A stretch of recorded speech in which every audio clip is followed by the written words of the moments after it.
കൃഷ്ണ ഹരേ ഹരേ കൃഷ്ണ ഹരേ ഹരേ രാമ രാമ രാമ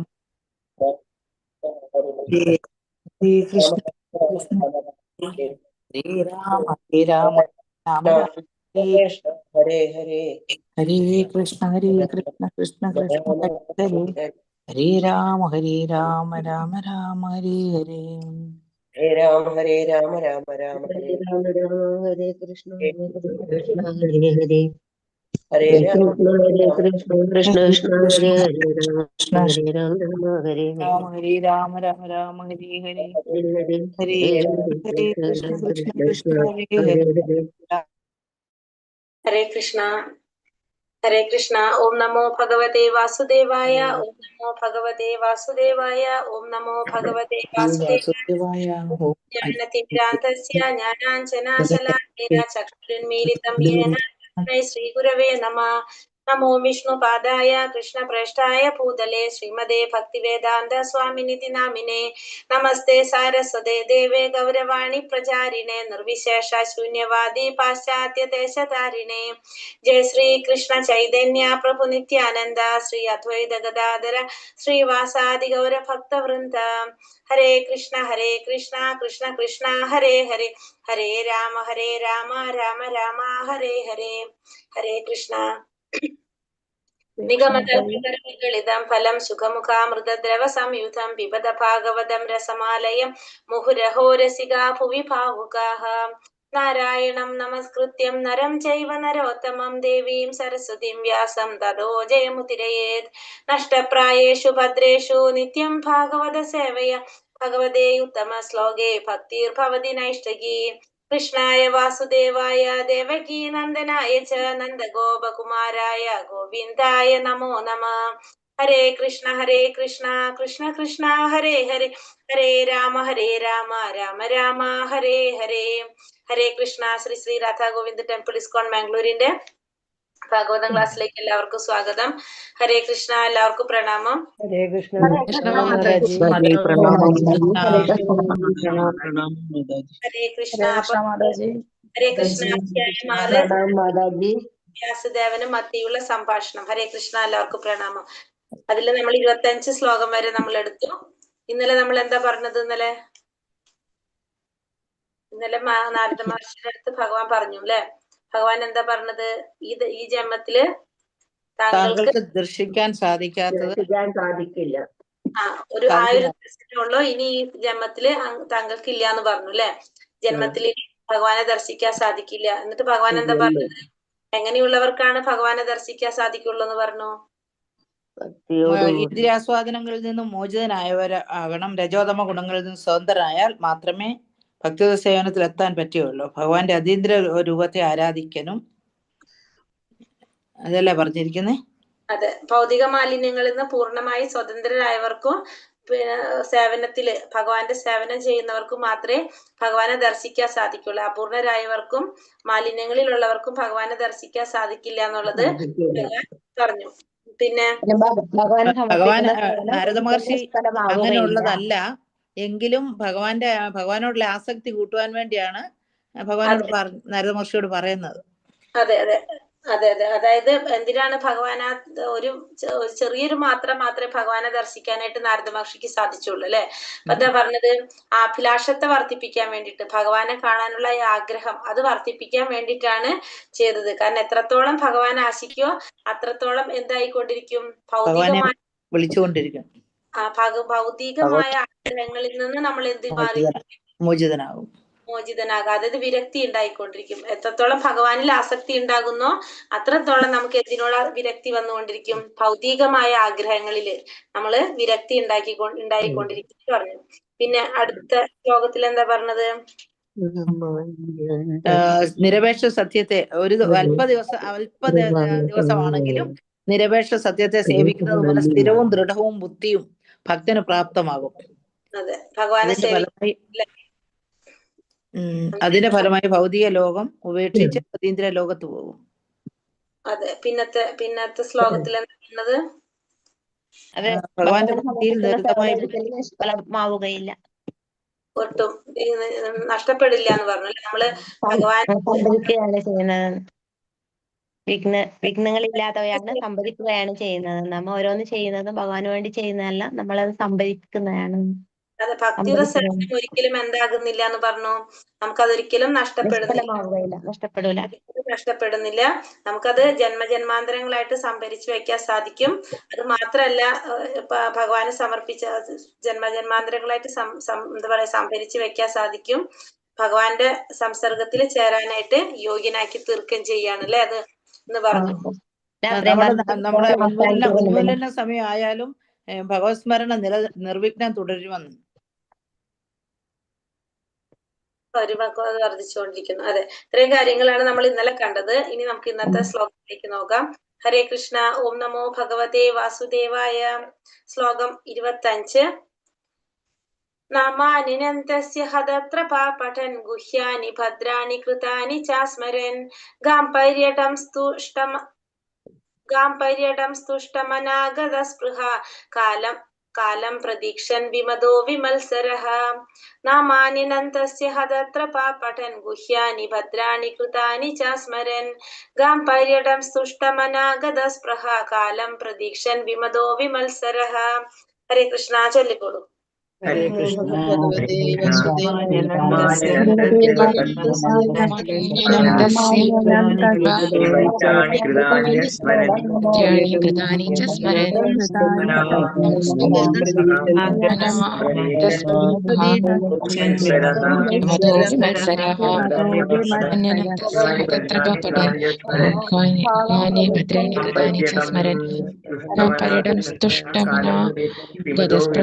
കാലം പ്രതീക്ഷൻ വിമദോ വിമത്സരഃ. ഹരേ കൃഷ്ണ. നാമാനി ദിവ്യനാമം, യശസ് നാമം, യശസ് തുടങ്ങിയവ, അനന്തസ്യ അപരിമിതന്റെ, ഹതത്രപ ഭൗതിക ലോകത്തിന്റെ എല്ലാ ഔപചാരികളിൽ നിന്നും സ്വതന്ത്രനായ, പഠൻ ഉച്ചാരണം, ആവർത്തിച്ചുള്ള പാരായണം തുടങ്ങിയവയാൽ, ഗുഹ്യാനി നിഗൂഢമായ, ഭദ്രാണി സർവ അനുഗ്രഹപരമായ, കൃതാനി പ്രവർത്തികൾ, സ്മരൻ നിരന്തരമായി സ്മരിക്കുക, ഗാം ഭുവനത്തിൽ, പര്യടൻ സർവയിടങ്ങളിൽ കൂടിയും സഞ്ചരിച്ച്, തുഷ്ടമനഃ പരിപൂർണ സംതൃപ്തനായി, ഗതസ്പൃഹ സർവ ഭൗതികാഗ്രഹങ്ങളിൽ നിന്നും പരിപൂർണ സ്വതന്ത്രനായി, കാലം പ്രതീക്ഷിച്ച്, വിമതഃ ഗർവിഷ്ഠനാകാതെ, വിമത്സരഃ മാത്സര്യമില്ലാതെ. വിവർത്തനം ഭാവാർത്ഥം. ശ്രീല പ്രഭുപാദിക്ക് ജയ്. അങ്ങനെ ഭൗതിക ലോകത്തിന്റെ ഔപചാരികതകളെല്ലാം അവഗണിച്ച് ഭഗവാന്റെ ദിവ്യനാമ യശസ്സുകളെ ആവർത്തിച്ചുള്ള പാരായണത്തിലൂടെ ഞാൻ കീർത്തിക്കുവാൻ തുടങ്ങി. ഭഗവാന്റെ അതീന്ദ്രിയ ലീലകളുടെ ഇത്തരത്തിലുള്ള കീർത്തനവും സ്മരണവും അനുഗ്രഹാദായകമാണ്. അപ്രകാരം ചെയ്തുകൊണ്ട് പൂർണ്ണ തൃപ്തനായി മതമാത്സര്യങ്ങളില്ലാതെ ഞാൻ ഭുവനം മുഴുവൻ പര്യടനം ചെയ്തു. അപ്പൊ നാരദ മഹർഷി എന്താ പറയുന്നത് ഇവിടെ? ഭൗതിക ലോകത്തിന്റെ ഔപചാരികതകളെല്ലാം അവഗണിച്ചുകൊണ്ട് ഭഗവാന്റെ ദിവ്യനാമ യശസ്സുകൾ ആവർത്തിച്ചുള്ള പാരായണത്തിലൂടെ ഞാൻ എന്ത് ചെയ്തു? ഭഗവാനെ കീർത്തിക്കാൻ തുടങ്ങി. അങ്ങനെ ഭഗവാന്റെ അതീന്ദ്രിയ ലീലകളുടെ കീർത്തനവും സ്മരണവും സർവ അനുഗ്രഹദായകമാണ്. അപ്രകാരം ചെയ്തുകൊണ്ട് പൂർണ്ണ തൃപ്തനായിക്കൊണ്ട് എന്ത് ചെയ്യാൻ സാധിച്ചു? ഈ ഭൂലോകം മുഴുവനും എന്ത് ചെയ്യാൻ സാധിച്ചു? പര്യടനം നടത്താൻ സാധിച്ചു. എങ്ങനെ?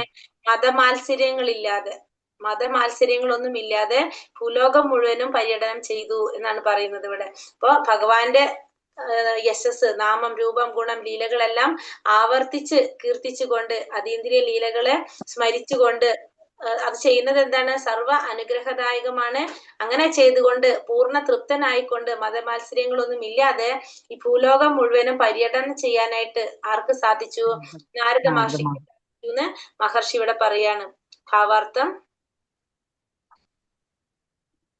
ഒരു ആത്മാർത്ഥ ഭഗവത് ഭക്തന്റെ ജീവിതത്തെ ഇപ്രകാരം സ്വന്തം ഉദാഹരണം കൊണ്ട് ശ്രീ നാരദ മഹർഷി സംക്ഷിപ്തമായി വിശദമാക്കി. അത്തരമൊരു ഭക്തൻ ഭഗവാനിൽ നിന്നും അല്ലെങ്കിൽ ഭഗവാന്റെ പ്രാമാണികനായ പ്രതിനിധിയിൽ നിന്നും ദീക്ഷ സ്വീകരിച്ച ശേഷം ഭഗവത് മാഹാത്മ്യങ്ങളുടെ കീർത്തനത്തെ അത്യന്തം ഗൗരവമായി ഏറ്റെടുത്ത് ഭഗവത് മാഹാത്മ്യങ്ങൾ മറ്റുള്ളവരും ശ്രമിക്കണമെന്നതിനായി ലോകം മുഴുവൻ സഞ്ചരിക്കുന്നു. അത്തരം ഭക്തർ ഭൗതിക നേട്ടത്തിൽ യാതൊരു താല്പര്യവുമില്ല. ഭഗവത് ധാമത്തിലേക്ക് മടങ്ങുക ഏക അഭിലാഷമാണ് അവരെ നയിക്കുന്നത്. യഥാകാലം ഭൗതിക ശരീരം ഉപേക്ഷിക്കുമ്പോൾ അത് അവരെ കാത്തിരിക്കുന്നു. ഭഗവത് സന്നിധിയിലേക്ക് മടങ്ങിപ്പോവുകയെന്ന അത്യുന്നതമായ ജീവിത ലക്ഷ്യമുള്ളത് കൊണ്ട് അവർക്കൊരിക്കലും ആരോടും യാതൊരു മത്സരബുദ്ധിയോ ഭഗവത് സന്നിധിയിലേക്ക് മടങ്ങിപ്പോവാൻ യോഗ്യരായി തീർന്നതിന്റെ ഗർവോ ഇല്ല. ഭഗവാന്റെ ദിവ്യനാമം, മഹാത്മ്യങ്ങൾ, ലീലകൾ എന്നിവയെ സ്മരിക്കുകയും കീർത്തിക്കുകയും പിന്നെ സ്വന്തം കഴിവിനനുസരിച്ച് യാതൊരു ഭൗതിക ലാഭോദ്ദേശ്യങ്ങളും ഇല്ലാതെ മറ്റുള്ളവരുടെ ക്ഷേമത്തിനായി ഈ സന്ദേശം പ്രചരിപ്പിക്കുകയുമാണ് അവരുടെ ഏക ദൗത്യം. ഒരു ആത്മാർത്ഥ ഭഗവത് ഭക്തന്റെ ജീവിതത്തെ ഇപ്രകാരം സ്വന്തം ഉദാഹരണം കൊണ്ട് നാരദ മഹർഷി സംക്ഷിപ്തമായിട്ട് വിശദമാക്കി തരാണ് ഇവിടെ. അത്തരം ഒരു ഭക്തൻ എങ്ങനെയാണ് ഭഗവാനിൽ നിന്നും അല്ലെങ്കിൽ ഭഗവാന്റെ പ്രാമാണികനായിട്ടുള്ള പ്രതിനിധിയിൽ നിന്നും ദീക്ഷ സ്വീകരിച്ച ശേഷം ഭഗവാന്റെ മഹാത്മ്യങ്ങളുടെ കീർത്തനത്തെ അത്യന്തം ഗൗരവമായി ഏറ്റെടുത്തുകൊണ്ട് എല്ലാവരും ശ്രവിക്കണം എന്നതിനായിട്ട് ലോകം മുഴുവൻ സഞ്ചരിക്കുക. അതായത് ഭഗവാന്റെ ഒരു ഭക്തൻ എങ്ങനെയാണ് ഒന്നില്ലെങ്കിൽ ഭഗവാനിൽ നിന്ന് അല്ലെങ്കിൽ ഭഗവാന്റെ ഉത്തമ പ്രതിനിധിയിൽ നിന്ന് ദീക്ഷ സ്വീകരിച്ചതിന് ശേഷം എന്ത് ചെയ്യാണ്? ഭഗവാന്റെ നാമം, രൂപം, ഗുണം, ലീലകള് അത് മറ്റുള്ളവരെ ശ്രവിപ്പിക്കണമെന്ന ഉദ്ദേശത്തോടു കൂടി മറ്റുള്ളവരിലേക്കും എത്തിക്കാൻ വേണ്ടിയിട്ട് അത് ആ കീർത്തനത്തെ അത്യന്തം ഗൗരവമായി ഏറ്റെടുത്തുകൊണ്ട് എന്ത് ചെയ്യാണ്? ലോകം മുഴുവൻ സഞ്ചരിക്കുകയാണ്. അത്തരം ഭക്തർക്ക് ഭൗതിക നേട്ടത്തിൽ യാതൊരു താല്പര്യവും ഉണ്ടാവില്ല. അപ്പൊ അങ്ങനെയുള്ളവർക്ക് എന്തുണ്ടാവില്ല? ഭൗതികമായ നേട്ടങ്ങളിൽ യാതൊരു താല്പര്യം ഉണ്ടാവില്ല. ഭഗവാന്റെ ധാമത്തിലേക്ക് മടങ്ങി ചെല്ലുക എന്ന ഏക ലക്ഷ്യമാണ് ആര് നയിക്കുന്നത്? ഇത്തരത്തിലുള്ളവരെ നയിക്കുന്നത്. അപ്പൊ ഈ ഭഗവാന്റെ ശുദ്ധ ഭക്തന്മാര് ഒന്നുകിൽ ഭഗവാനിൽ നിന്ന് അല്ലെങ്കിൽ ഭഗവാന്റെ പ്രതിനിധിയിൽ നിന്ന് ദീക്ഷ സ്വീകരിച്ചതിന് ശേഷം പിന്നെ അവരുടെ ലക്ഷ്യം എന്തായിട്ട് മാറുകയാണ്? ഭഗവാനെ മറ്റുള്ളവരിലേക്ക് എത്തിക്കുക, ഭഗവാനെ കുറിച്ച് മറ്റുള്ളവരിലേക്ക് എത്തിക്കുക. അതിനായിട്ട് ഭഗവാന്റെ നാമം, രൂപം, ഗുണ, ലീലകള് മറ്റുള്ളവർക്ക് ശ്രവിക്കാൻ വേണ്ടിയിട്ട് അല്ലെങ്കിൽ ശ്രവിപ്പിക്കാൻ വേണ്ടിയിട്ട് എന്താ ചെയ്യണത്? ലോകം മുഴുവനും പര്യടനം നടത്താണ്. കാരണം അവരുടെ അപ്പൊ ഏക ലക്ഷ്യം എന്ത് മാത്രാണ്? എല്ലാവരിലേക്കും ഭഗവാനെ കുറിച്ച് എത്തിക്കുക, ഭഗവാന്റെ ധാമത്തിലേക്ക് മടങ്ങിപ്പോകുക എന്നല്ലാതെ ഭൗതികമായ നേട്ടത്തിന് യാതൊരു താല്പര്യവും അവർക്കുണ്ടാവില്ല. യഥാകാലം ഭൗതിക ശരീരം ഉപേക്ഷിക്കുമ്പോൾ അത് അവരെ കാത്തിരിക്കുന്നു. അപ്പോ അവർക്ക് എന്തറിയാം? ഭൗതിക ശരീരം ഉപേക്ഷിക്കുമ്പോൾ അത് അവരെ കാത്തിരിക്കുന്നുണ്ട്. ഭഗവത് സന്നിധിയിലേക്ക് മടങ്ങി പോവുകയെന്ന അത്യുന്നതമായ ജീവിത ലക്ഷ്യം ഉള്ളത് കൊണ്ട് അവർക്കൊരിക്കലും ആരോടും യാതൊരു മാത്സര്യ ബുദ്ധിയോ ഭഗവത് സന്നിധിയിലേക്ക് മടങ്ങി പോവാൻ യോഗ്യരായി തീർന്നതിന്റെ ഗർവം ഉണ്ടാവില്ല. അപ്പൊ ഇവർക്കറിയാം ഇവർക്ക് എന്താണ്? ശുദ്ധ ഭക്തന്മാര് എവിടേക്കാ പോകുന്നത്? ഭഗവാന്റെ അടുത്തേക്കാ പോകുന്നത്. അപ്പൊ ആ ലക്ഷ്യം അവർക്കുള്ളത് കൊണ്ട് തന്നെ ജീവിതത്തിന്റെ ലക്ഷ്യം അവർക്ക് എന്താണ്? ഭഗവത് ധാമത്തിലേക്ക് തിരിച്ചു പോകുക, ഭഗവാന്റെ പാതാരവിന്ദം പോവുക എന്നുള്ളതാണ്. അത് അറിയുന്നത് കൊണ്ട് തന്നെ അത് അവർക്ക് ആ ലക്ഷ്യം ഉള്ളത് കൊണ്ട് അവർക്ക് വേറെ ആരോടും എന്തുണ്ടാവില്ല? മാത്സര്യ ബുദ്ധിയോ ഒന്നും ഉണ്ടാവില്ല. ആരോടും വിദ്വേഷമോ മാത്സര്യ ബുദ്ധിയോ അതൊന്നും അവർക്ക് ഉണ്ടാവില്ല. മാത്രമല്ല ഭഗവാന്റെ ധാമത്തിലേക്ക് മടങ്ങി പോകാനായിട്ട് യോഗ്യരായവരാണ് എന്നുള്ളൊരു ഗർവവും ആർക്കുണ്ടാവില്ല? ഈ ഭക്തന്മാർക്ക് ഉണ്ടാവില്ല. ഭഗവാന്റെ ദിവ്യനാമം, മഹാത്മ്യങ്ങൾ, ലീലകൾ എന്നിവയെ സ്മരിക്കുകയും കീർത്തിക്കുകയും പിന്നെ സ്വന്തം കഴിവിനനുസരിച്ച് യാതൊരു ഭൗതിക ലാഭോദ്ദേശ്യങ്ങളും ഇല്ലാതെ മറ്റുള്ളവരുടെ ക്ഷേമത്തിനായി ഈ സന്ദേശം പ്രചരിപ്പിക്കുകയുമാണ് അവരുടെ ഏക ദൗത്യം. അവരുടെ ഏക ലക്ഷ്യം എന്തുമാത്രമാണ്? ഭഗവാന്റെ നാമം, രൂപം, ഗുണം, ലീലകള് ഇത് സ്മരിക്കുക, കീർത്തിക്കുക. മാത്രമല്ല സ്വന്തം കഴിവിനനുസരിച്ച് എന്ത് ചെയ്യാണ് ചെയ്യുന്നത്? മറ്റുള്ളവരുടെ ക്ഷേമത്തിനായിട്ട് യാതൊരു വിധത്തിലുള്ള ഭൗതികമായിട്ടുള്ള ലാഭേച്ഛയും ഇല്ലാതെ മറ്റുള്ളവരുടെ ക്ഷേമത്തിനായിട്ടും ഈ സന്ദേശം പ്രചരിപ്പിക്കുക. കാരണം സ്വന്തം ക്ഷേമം മാത്രമല്ല ഈ ശുദ്ധ ഭക്തന്മാര് നോക്കുന്നത്, മറ്റുള്ളവരുടെ ക്ഷേമവും ആര് ശ്രദ്ധിക്കുന്നുണ്ട്? ഈ ശുദ്ധ ഭക്തന്മാര് ശ്രദ്ധിക്കുന്നുണ്ട്. അപ്പൊ തനിക്ക് മാത്രമല്ല ഭഗവാനെ കുറിച്ച് അറിയേണ്ടത്, മറ്റുള്ളവരിലേക്കും കൂടി അത് എത്തിക്കാനായിട്ടാണ് ആര് ശ്രമിക്കുന്നത്? ശുദ്ധ ഭക്തന്മാര് ശ്രമിക്കുന്നത്. അതിൽ യാതൊരു വിധത്തിലുള്ള ലാഭേച്ഛയും ഇല്ലാതെ മറ്റുള്ളവരുടെ ക്ഷേമത്തിനായിട്ടും ആ സന്ദേശം പ്രചരിപ്പിക്കുക എന്നുള്ളതാണ് ഇവരുടെ ഏക ലക്ഷ്യം അല്ലെങ്കിൽ ഏക ദൗത്യം എന്ന് പറയാം. ഹരേ കൃഷ്ണ. അടുത്ത ശ്ലോകം. ഏവം കൃഷ്ണമതിർ ബ്രഹ്മൻ ആസക്താസ്യാമലാത്മനഃ കാലാ പ്രാദുരഭൂത്കാലേ തടിത് സൗദാമനീയതഃ. ഏവം കൃഷ്ണമതിർ ബ്രഹ്മൻ ആസക്താസ്യാമലാത്മനഃ കാലാ പ്രാദുരഭൂത്കാലേ തടിത് സൗദാമനീയതഃ. ചൊല്ലിക്കോളൂ. एवं कृष्णमदे कृष्णमदे ब्रह्मणस्त्वं कृष्णमदे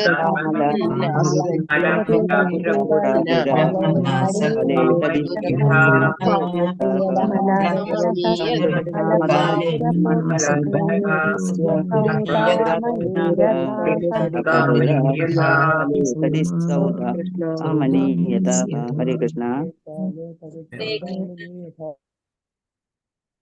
ഏവം അപ്രകാരം കൃഷ്ണമതേ കൃഷ്ണചിന്തയിൽ പൂർണ്ണ നിമഗ്നനായ ബ്രഹ്മൻ അല്ലയോ വ്യാസദേവ ന ഇല്ല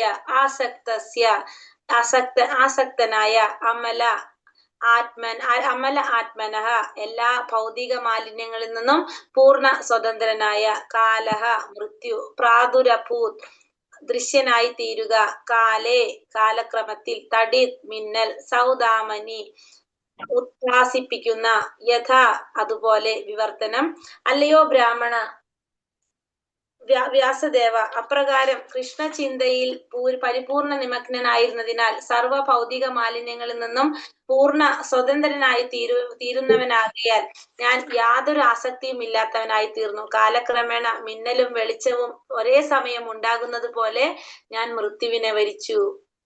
ആരാ പറയുന്നൂടെ? നാരദ മഹർഷി പറയാണ് അല്ലെ. എന്താ പറഞ്ഞത്? നാരദ മഹർഷി വ്യാസദേവനോട് പറയണം, അല്ലയോ ബ്രാഹ്മണ വ്യാസദേവ അപ്രകാരം കൃഷ്ണചിന്തയിൽ പരിപൂർണ നിമഗ്നനായിരുന്നത് കൊണ്ട് തന്നെ സർവം ഭൗതിക മാലിന്യങ്ങളിൽ നിന്നും ഞാൻ എങ്ങനെയായിരുന്നു? പൂർണ്ണമായിട്ടും സ്വതന്ത്രനായിരുന്നു. യാതൊരു വിധത്തിലുള്ള ആസക്തിയും എനിക്ക് ഉണ്ടായിരുന്നില്ല. ഭൗതികമായിട്ടുള്ള യാതൊരു ആസക്തിയും ഉണ്ടായിരുന്നില്ല. ഭൗതിക മാലിന്യങ്ങളിൽ നിന്നെല്ലാം ഞാൻ പൂർണ്ണ സ്വതന്ത്രനായിരുന്നു. എന്തിലും മാത്രമായിരുന്നു ആസക്തി ഉണ്ടായിരുന്നത്? ഭഗവാനില് മാത്രമായിരുന്നു എനിക്ക് ആസക്തി ഉണ്ടായിരുന്നത്. കാലക്രമേണ എന്താ സംഭവിച്ചത്? മിന്നലും വെളിച്ചവും ഒരേപോലെ ഉണ്ടാകുന്നത് പോലെ ഞാൻ മൃത്യുവിനെ വരിച്ചു. അപ്പൊ എനിക്ക് എന്ത് സംഭവിച്ചു? മരണം സംഭവിച്ചു. ഭാവാർത്ഥം: കൃഷ്ണചിന്തയിൽ പരിപൂർണ നിമഗ്നനാകുക എന്നാൽ ഭൗതിക മാലിന്യങ്ങൾ അഥവാ അഭിലാഷങ്ങൾ നീങ്ങുന്നു എന്നർത്ഥം. അതിസമ്പന്നനായ ഒരാൾക്ക് ചെറിയ നിസാരമായ വസ്തുക്കളിൽ യാതൊരു അഭിലാഷവുമില്ല. അതുപോലെ സച്ചിദാനന്ദമയമായ ജീവിതമുള്ള ഭഗവത് സാമ്രാജ്യത്തിലേക്ക് എത്തിച്ചേരുമെന്ന് സുനിശ്ചിതമായ ഒരു പരിശുദ്ധ കൃഷ്ണഭക്തന് കളിപ്പാവകളെ പോലുള്ള അഥവാ യാഥാർത്ഥ്യത്തിന്റെ നിഴൽ മാത്രമായ നിരന്തര മൂല്യമില്ലാത്ത നിസാര ഭൗതിക വസ്തുക്കളിൽ സ്വാഭാവികമായി യാതൊരു അഭിലാഷവുമില്ല. ആത്മീയമായി സമ്പന്നരായ വ്യക്തികളുടെ അടയാളമാണിത്. അനന്തരം കാലോചിതമായി ഒരു ശുദ്ധഭക്തൻ പരിപൂർണമായി സജ്ജനാകുമ്പോൾ പെട്ടെന്ന് മൃത്യു എന്ന് സാധാരണ വിശേഷിപ്പിക്കുന്ന ശരീരമാറ്റം സംഭവിക്കുന്നു. ഒരു ശുദ്ധഭക്തന് മിന്നലും അതിനെ തുടർന്ന് വെളിച്ചവും ഒരേ സമയം ഉണ്ടാകുന്നതിന് സദൃശ്യമായി അത്തരമൊരു മാറ്റം സംഭവിക്കുന്നു. അതായത് ഒരു ഭക്തൻ പരമപുരുഷനായ ഭഗവാന്റെ ഇച്ഛയാൽ ഒരേ സമയത്ത് അവന്റെ ഭൗതിക ശരീരം വെടിയുകയും ആത്മീയ ശരീരം വികസിപ്പിക്കുകയും ചെയ്യുന്നു. മരണത്തിന് മുമ്പും അഗ്നി സമ്പർക്കത്താൽ ചുട്ടുപഴുത്ത ഇരുമ്പിനെ പോലെ ശരീരം ആത്മീയമായി തീരുക നിമിത്തം ഒരു ശുദ്ധഭക്തൻ ഒട്ടും തന്നെ ഭൗതികതയാൽ ബാധിക്കപ്പെടുന്നില്ല. ഇവിടെ എന്താ പറയുന്നത്? കൃഷ്ണചിന്തയിൽ പരിപൂർണ നിമഗ്നനാകുന്നയാള് ഭൗതികമായ മാലിന്യങ്ങളിൽ നിന്നും അല്ലെങ്കിൽ അഭിലാഷങ്ങളിൽ നിന്നും നീങ്ങുന്നു എന്നാണ് അർത്ഥം. അപ്പൊ ഭഗവാന്റെ ചിന്തയിൽ പരിപൂർണനായിട്ട് ഭഗവാനെ മാത്രം ചിന്തിക്കുക എന്ന് പറഞ്ഞതിന്റെ അർത്ഥം എന്താണ്? ഭൗതികമായിട്ടുള്ള അഭിലാഷങ്ങളിൽ നിന്ന് അല്ലെങ്കിൽ മാലിന്യങ്ങളിൽ നിന്നെല്ലാം നീങ്ങുന്നു. അതിൽ നിന്നെല്ലാം നമുക്ക് എന്ത് വന്നു? വിരക്തി വന്നു എന്നാണ് നമുക്ക് അതിൽ നിന്ന് മനസ്സിലാക്കേണ്ടത്. ഭഗവാനോട് ആസക്തി വന്നപ്പോ ഭൗതികമായ കാര്യങ്ങളില് വിരക്തി വന്നു. അതിസമ്പന്നനായ ഒരാൾക്ക് ചെറിയ നിസാര വസ്തുക്കളിൽ യാതൊരു അഭിലാഷവും ഉണ്ടാകുന്നില്ല. അതേപോലെ തന്നെ ഇപ്പൊ ഭയങ്കര സാമ്പത്തികമായിട്ടുള്ള ഒരു വ്യക്തിക്ക് സാധാരണ ചെറിയ ചെറിയ കാര്യങ്ങളിലൊന്നും വലിയ അഭിലാഷങ്ങൾ, ആഗ്രഹങ്ങൾ ഉണ്ടാവണമെന്നില്ല. അതേപോലെ തന്നെ എങ്ങനെയാണ് സച്ചിദാനന്ദമയമായ ജീവിതമുള്ള ഭഗവത് സാമ്രാജ്യത്തിലേക്ക് എത്തിച്ചേരുമെന്ന് സുനിശ്ചിതമായ ഒരു പരിശുദ്ധ കൃഷ്ണ ഭക്തന് കളിപ്പാവകളെ പോലുള്ള അഥവാ യാഥാർത്ഥ്യത്തിന്റെ നിഴൽ മാത്രമായ നിരന്തര മൂല്യമില്ലാത്ത നിസാര ഭൗതിക വസ്തുക്കളിൽ സ്വാഭാവികമായി യാതൊരു അഭിലാഷവുമില്ല. അപ്പൊ അതേപോലെ തന്നെ ഒരു ശുദ്ധഭക്തൻ സച്ചിദാനന്ദമയനായിട്ടുള്ള ആ ജീവിതമുള്ള ഭഗവാന്റെ സാമ്രാജ്യത്തിലേക്ക് എത്തിച്ചേരുമെന്ന് ഉറപ്പായിട്ടുള്ള ഒരു ശുദ്ധഭക്തന് എങ്ങനെയാണ് പറയുന്നത്? കളിപ്പാവകളെ പോലുള്ള, പിന്നെന്താണ്, മൂല്യമില്ലാത്ത അല്ലെങ്കിൽ നിസാരമായ ഭൗതിക ഭൗതികവസ്തുക്കളില് യാതൊരു അഭിലാഷവും ഉണ്ടാകുന്നില്ല. ആത്മീയമായി സമ്പന്നരായ വ്യക്തികളുടെ അടയാളമാണിത്. ആത്മീയമായിട്ട് സമ്പന്നരായ വ്യക്തികളുടെ അടയാളമാണിത്. ഭൗതികമായിട്ട് സമ്പന്നരാവുന്ന എന്താണ്?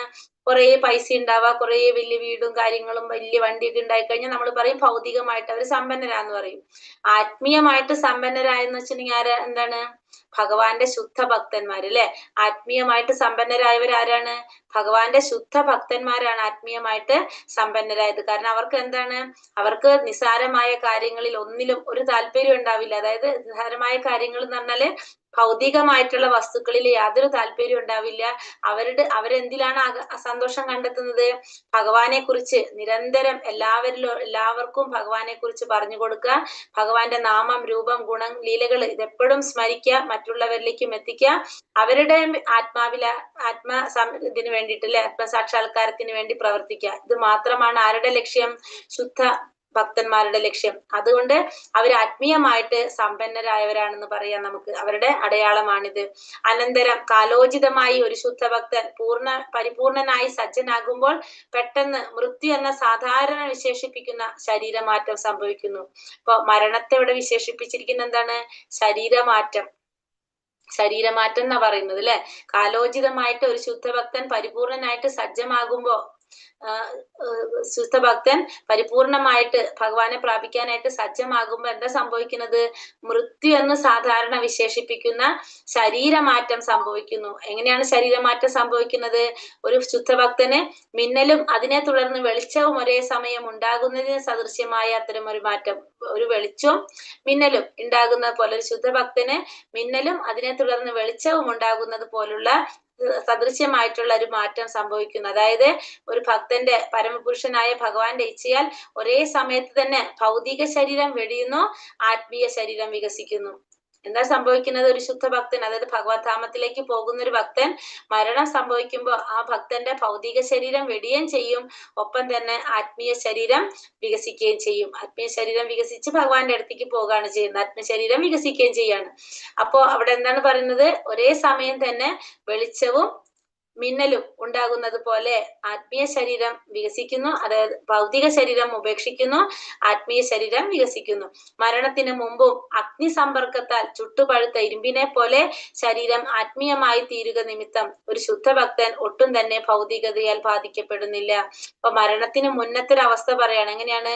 അഗ്നി സമ്പർക്കത്താൽ ചുട്ടുപഴുത്ത ഇരുമ്പിനെ പോലെ, അഗ്നിയുടെ സമ്പർക്കം കൊണ്ട് ഇരുമ്പ് ചുട്ടുപഴുത്ത പോലെ ശരീരം ആത്മീയമായി തീരുക നിമിത്തം എന്താ സംഭവിക്കുക? ഒരു ശുദ്ധഭക്തൻ ഒരിക്കലും ഭൗതികതയാൽ ബാധിക്കപ്പെടുന്നില്ല എന്നിവിടെ പറയാണ്. ശ്ലോകം 28.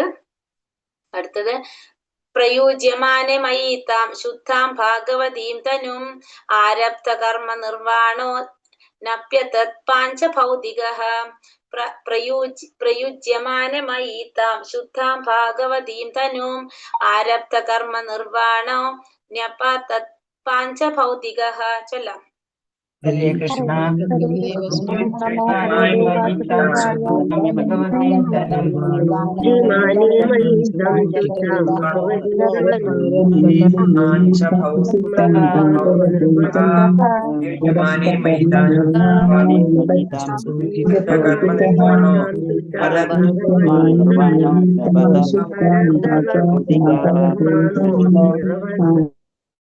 ഹരേ കൃഷ്ണ. പ്രായുജ്യമാനെ സമ്മാനിതനാകയാൽ, മയി എന്നിൽ, താം അത്, ശുദ്ധാം അതീന്ദ്രിയമായ, ഭാഗവതി പരമപുരുഷനുമായി സമ്പർക്കത്തിലേർപ്പെടാൻ യോഗ്യമായ, തനു ശരീരം, ആരബ്ധ ആർജിച്ചു, കർമ്മ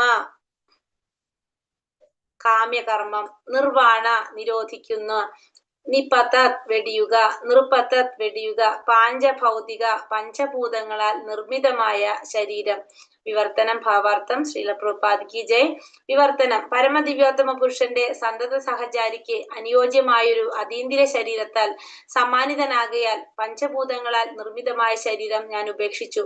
അങ്ങനെ ആർജിതമായ സർവ ഫലോദിഷ്ട കർമ്മങ്ങളും അവസാനിച്ചു. നാരദ മഹർഷി എന്താ പറയുന്നത്? പരമദിവ്യോത്തമ പുരുഷന്റെ സന്തത സഹചാരിക്ക് അനുയോജ്യമായ ഒരു അതീന്ദ്രിയ ശരീരത്താൽ ആകയാൽ പഞ്ചഭൂത നിർമ്മിതമായിട്ടുള്ള ശരീരം ഞാൻ ഉപേക്ഷിച്ചു. അങ്ങനെ ഫലോദിഷ്ട കർമ്മങ്ങളും അവസാനിച്ചു. അപ്പൊ പരമദിവ്യോത്തമ പുരുഷന് സന്തത സഹചാരിക്ക് അനുയോജ്യമായ ആ അതീന്ദ്രിയ ശരീരത്താൽ സമ്മാനിതനായ, നമുക്കറിയാം ഭഗവാനെ പ്രാപിക്കാൻ സാധിക്കണമെങ്കിൽ നമുക്ക് എന്ത് വേണം? നമുക്ക് അതിനുള്ള യോഗ്യത വേണം. നമ്മൾ പറഞ്ഞു അല്ലെ, നമ്മള് ഭക്തിയുടെ സേവനം ചെയ്ത് നമുക്ക് പരിപൂർണത നേടി കഴിഞ്ഞാൽ മാത്രമേ നമുക്ക് എങ്ങോട്ട് പോകാൻ സാധിക്കുള്ളൂ? ഭഗവാന്റെ ധാമത്തിലേക്ക് പോകാനായിട്ട് സാധിക്കുന്നുള്ളൂ.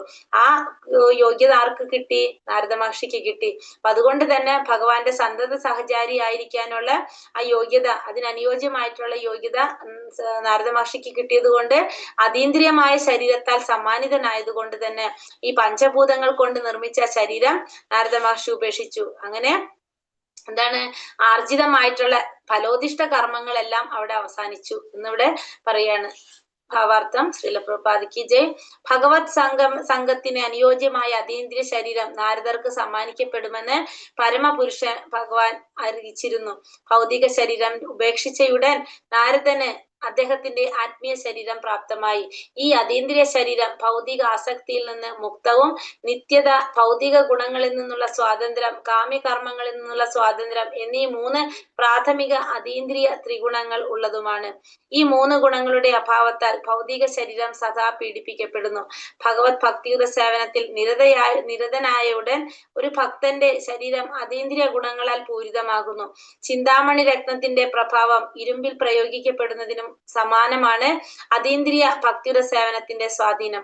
ആകയാൽ ശരീരമാറ്റം എന്നാൽ ശുദ്ധഭക്തനിൽ ഭൗതിക പ്രകൃതിയുടെ ത്രിഗുണങ്ങളുടെ പ്രവർത്തനം നിലയ്ക്കുന്നെന്നർത്ഥം.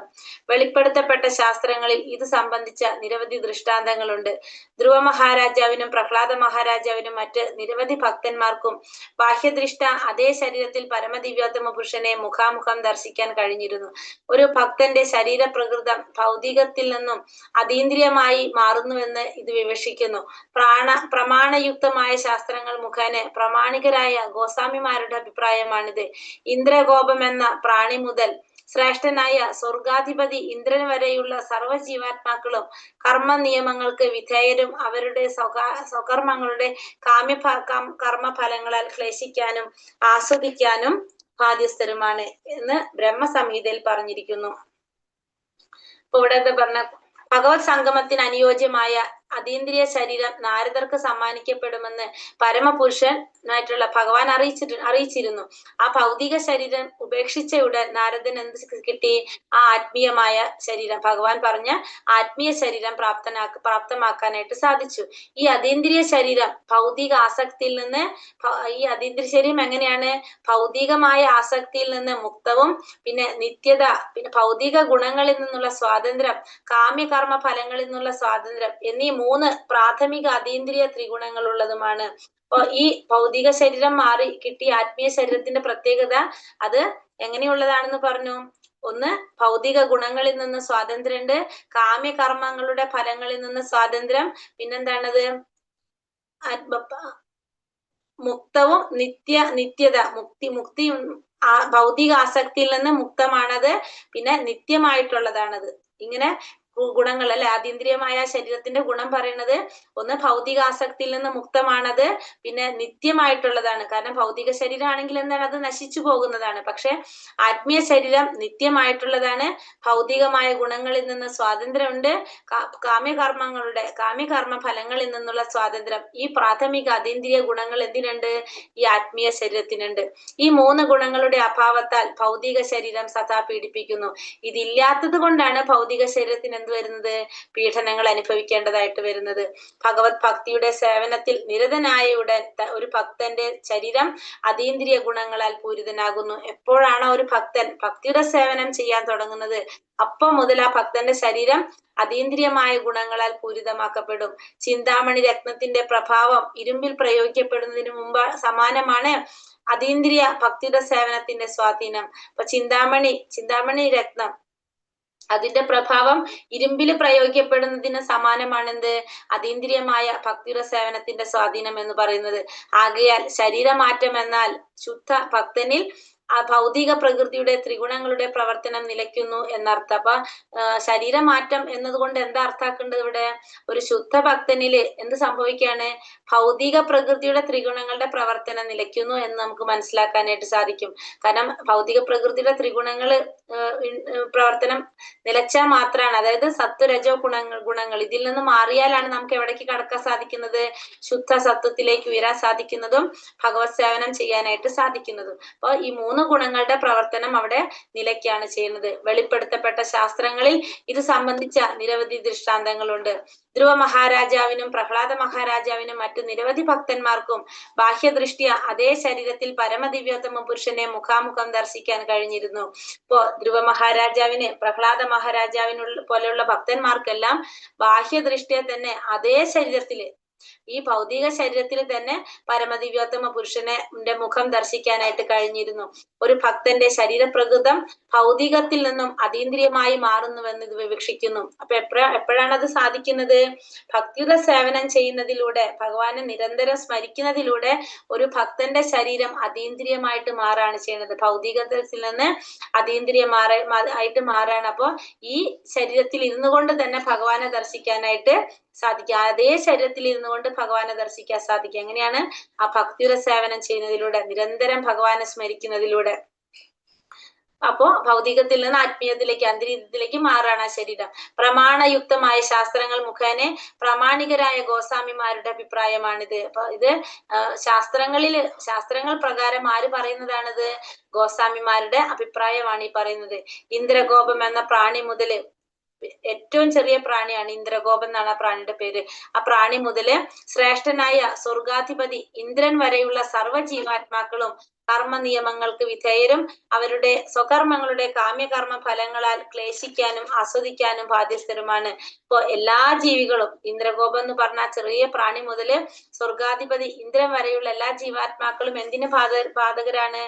ഈ കർമ്മ നിയമങ്ങൾക്ക് ബാധകരാണ്.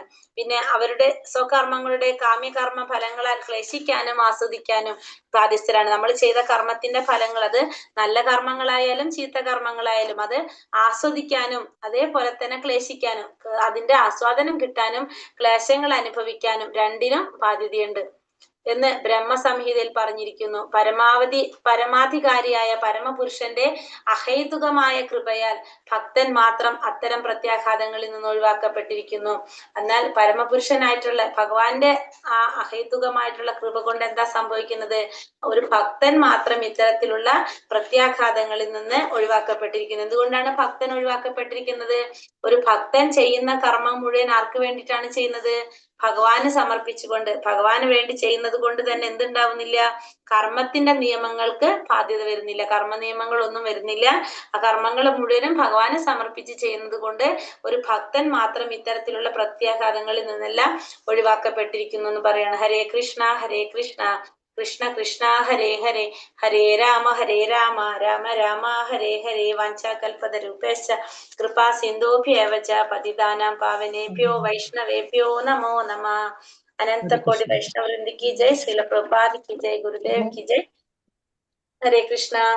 हरे कृष्ण माता जी, प्रणाम। हरे कृष्ण हरे कृष्ण हरे कृष्ण माता जी, हरे कृष्ण हरे कृष्ण. മാതാജി. प्रणाम माता जी। हरे कृष्ण हरे कृष्ण. हरे माता जी। हरे कृष्ण हरे कृष्ण. हरे कृष्ण। हरे कृष्ण प्रणाम माता जी। ഹരേ കൃഷ്ണ. നിങ്ങളൊരു കാര്യം പറയാൻ പറഞ്ഞിട്ടുണ്ടായിരുന്നല്ലേ, ഞാൻ അതുകൊണ്ടാണ് പിന്നെ നിർത്തിയത്, ഒരു ശ്ലോകം കുറച്ചത്. അഷ്ടസാത്വിക ഭാവങ്ങൾ അല്ലെ, 2-3 ദിവസമായി നമ്മൾ അതും വെച്ച് നടക്കുന്ന അഷ്ടസാത്വിക ഭാവങ്ങളല്ലേ? അതെ. അതെ, അഷ്ടസാത്വിക ഭാവങ്ങള് ചിലപ്പോ ഈ ഡാൻസ് ഒക്കെ പഠിച്ചവരുണ്ടെങ്കിൽ, പ്രൊഫഷണൽ ആയിട്ട് പഠിച്ചവരുണ്ടെങ്കിൽ അവർക്ക് അറിയാൻ സാധിക്കും. അതിൽ പറയുന്നുണ്ട് ഇതൊക്കെ അഷ്ടസാത്വിക ഭാവങ്ങള്. അതായത് നവരസം എന്ന് പറഞ്ഞ മാതാജി, നവരസം വേറെ, അത് നമ്മളെ നവരസങ്ങൾ വേറെ അല്ലേ? ഡാൻസിനകത്ത് വരുന്നുണ്ടല്ലോ, അതാ ഞാൻ ചോദിച്ചത്. അതുകൊണ്ട് സാത്വിക ഭാവങ്ങളാ ഇത് അഷ്ട സാത്വിക ഭാവങ്ങള് അറിഞ്ഞാൽ മതി, എഴുതിയെടുക്കണമെന്ന് നമ്മൾ. എന്നാൽ നമുക്കത് എന്നാലും പറയാണ്. ഒന്നാമത്തത് പറയുന്നത് സ്തംഭം. സ്തംഭം നമുക്ക് പറയുമ്പോ മനസ്സിലാവും. സ്തംഭിച്ച് നിക്കാന്നൊക്കെ പറയില്ല നമ്മള്. സംഭവം. അതായത് നമുക്ക് വല്ല ഭയങ്കര സന്തോഷം വരുമ്പോ, അത്ഭുതം വരുമ്പോ, ആവേശം വരുമ്പോ, അല്ലെങ്കിൽ ഭയങ്കര ദുഃഖം വരുമ്പോ നമ്മൾ എന്താണ്, നമ്മള് ഭയങ്കര സ്തംഭിച്ച് നിൽക്കുക പറയും. നിശ്ചലമായിട്ട് നിൽക്കുക, കണ്ണുകളൊക്കെ അനക്കാൻ പറ്റാത്ത രീതിയിൽ ശരീരം നമ്മൾ പറയും സ്തംഭിച്ചു പോവാന്ന് പറയും അല്ലെ. അതാണ് ഫസ്റ്റത്തെ സ്തംഭം, ഒന്നാമത്തത്. രണ്ടാമത്തത് സ്വേദം. സ്വേദം സ്വേദം SWE പറയാ. സ്വേദം സ്വേദം എന്ന് വെച്ചിട്ടുണ്ടെങ്കിൽ വിയർക്കുക എന്നല്ലേ മാതാജി? അതെ തന്നെ.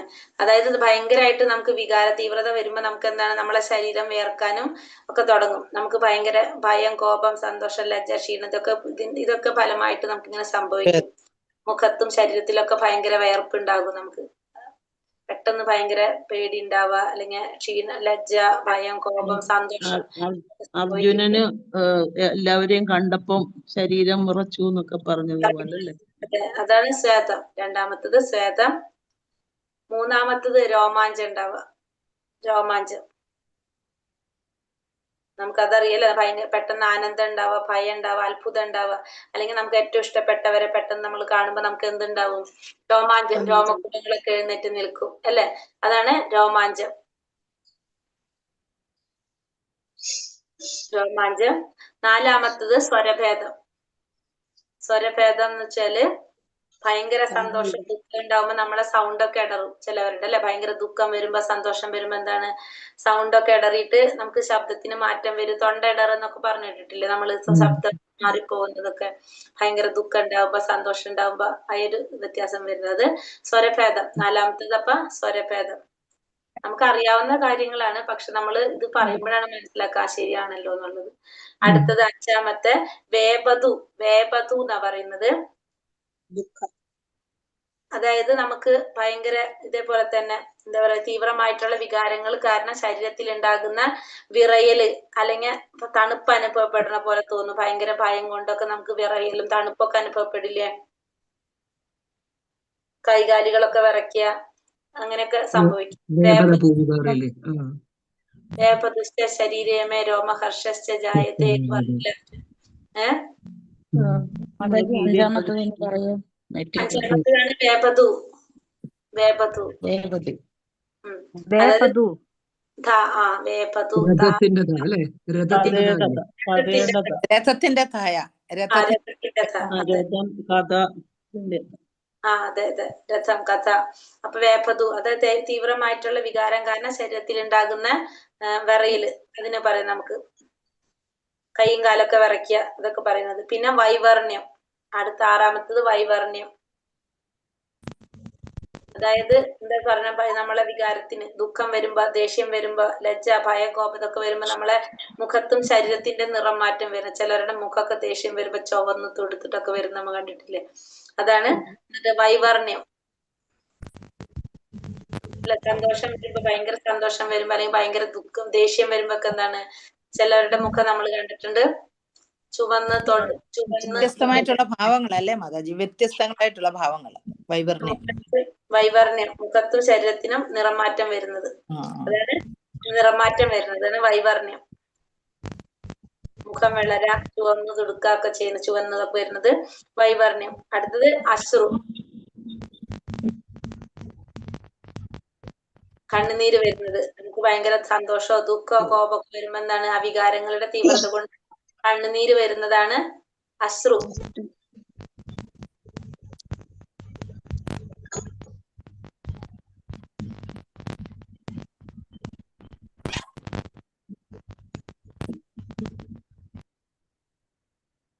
അശ്രു. അത് കഴിഞ്ഞ് എട്ടാമത്തത് പ്രളയം. പ്രളയം. എട്ടാമത്തത് പ്രളയം. പ്രളയം. പ്രളയം. കോൺഷ്യസ്നെസ് എന്നാണ് അതിന്റെ ഇംഗ്ലീഷ് വേർഡ് പറയുന്നത്. പ്രളയം മലയാളത്തിൽ പറയണത് അങ്ങനെയാണ്. അപ്പൊ അത് പറയുന്നത് വികാരങ്ങളുടെ തീവ്രത കാരണം താൽക്കാലികമായി ബോധം നഷ്ടപ്പെടുക, അല്ലെങ്കിൽ ചലനമറ്റ അവസ്ഥയിലാകുക, തളർന്ന് താഴ്ത്തു വീഴുക. അതായത് നമ്മുടെ ചൈതന്യ മഹാപ്രഭുവിന് വന്നിട്ടുണ്ടായിരുന്നു അല്ലെ അങ്ങനെ. എട്ടാമത്തെ ലാസ്റ്റ് ജഗന്നാഥ്പുരി പോയപ്പോ അല്ലേ? ജഗന്നാഥ്പുരിയിൽ പോയപ്പോ ജഗന്നാഥിനെ കണ്ട സമയത്ത് ജഗന്നാഥിന്റെ ദർശനം. പ്രളയം, അതായത് വികാരം തീവ്രത കാരണം താൽക്കാലികമായിട്ട് ബോധം നഷ്ടപ്പെടുക അല്ലെങ്കിൽ ചലനമറ്റ് അവസ്ഥയിലാകുക.